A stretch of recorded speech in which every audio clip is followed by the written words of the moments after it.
ایسے مقررین کا انتخاب کرتے رہے صرف چٹکلے بازی کر کے چلے گئے, کچھ قوم کو دے کر کے نہیں گئے, تو یاد رکھنا قبر میں انہیں حساب دینا پڑے گا, اور وہ حساب نہیں دے پائیں گے, نہیں دے پائیں گے حساب.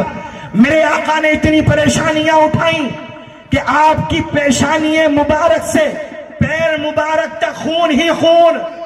فرشتے آئے, عذاب دینے والے فرشتے آتے عرض کرتے ہیں یا رسول اللہ آپ اگر حکم دیں تو ہم ہوا چلا دیں, ہوا چلے گی تو یہ سارے لوگ برباد ہو جائیں گے. عذاب دینے والے فرشتے آئے, یا رسول اللہ آپ اگر حکم دیں تو ہم آگ برسا دیں, آگ. یہ جو لوگ آپ کو پتھر مار رہے ہیں نا, پتھر, آپ اگر حکم دیں گے نا یا رسول اللہ تو یہ جو لوگ پتھر مار رہے ہیں یہ جل کر کے نیست و نابود ہو جائیں گے.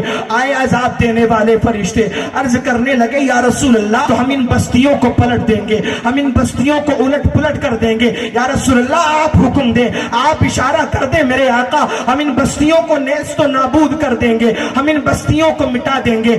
آؤ آؤ تیرے میرے رسول کا جواب سنو, آقا کریم کا جواب سنو. میرے آقا کیا ارشاد فرماتے ہیں, اللہ کے رسول نے کیا ارشاد فرمایا. لوگ کہتے ہیں کہ اسلام تلوار کے زور سے پھیلا ہے, لوگ کہتے ہیں کہ اسلام یہ تشدد کے ذریعے پھیلا ہے, لوگ کہتے ہیں کہ اسلام زبردستی پھیلایا گیا ہے.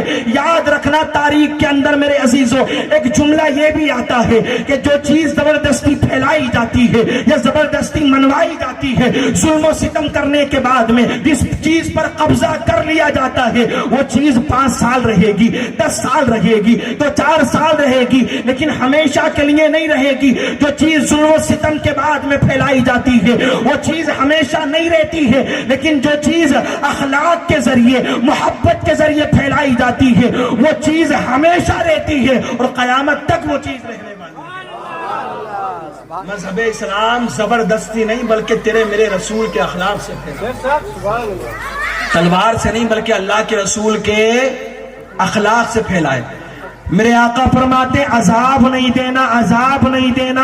اگر میرے آقا چاہتے تو عذاب نازل ہو جاتا, ان کے اوپر پتھروں کی بارش ہو جاتی, ان کے اوپر آگ برسا دی جاتی, ان کے اوپر میرے عزیزوں عذاب نازل کر دیا جاتا, ہوا چلا دی جاتی, طوفان آ جاتے, ساری بستی تباہ ہو جاتی. لیکن میرے آقا نے کیا ارشاد فرمایا, عذاب نہ دینا, میں اپنی غیب والی نگاہوں سے دیکھ رہا ہوں. کیا ہوا, انہوں نے کلمہ نہیں پڑھا لیکن میں دیکھ رہا ہوں, اپنی غیب والی نگاہوں سے دیکھ رہا ہوں. آج یہ کلمہ نہیں پڑھتے ہیں, آج یہ مجھے پتھر مار رکھیں گے, لیکن آنے والے وقت میں انہی کی نسلیں مجھ محمد کا کلمہ پڑھتی ہوئی نظر آئیں گی.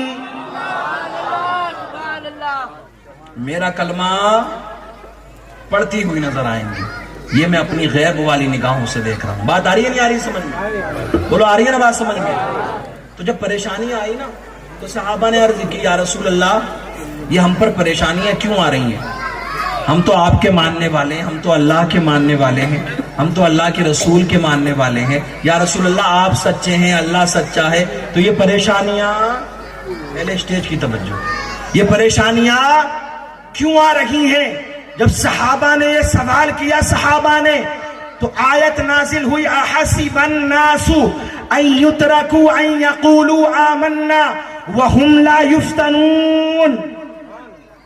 آیت نازل ہوئی, اے لوگوں کیا تم یہ گمان کرتے ہو کہ تم نے کلمہ پڑھ لیا ہے تو تمہیں چھوڑ دیا جائے گا کہ بس کلمہ پڑھ لیا بات ختم ہو گئی, کلمہ پڑھ لیا اب ہم پر کوئی پریشانی نہیں آئے گی, کلمہ پڑھ لیا اب ہم تو جنت میں چلے جائیں گے, کلمہ پڑھ لیا اب کوئی سوال و جواب نہیں ہوگا, کلمہ پڑھ لیا بات ختم ہو گئی. نانا میرے عزیز یاد رکھنا صرف کلمہ پڑھنا کافی نہیں ہوگا.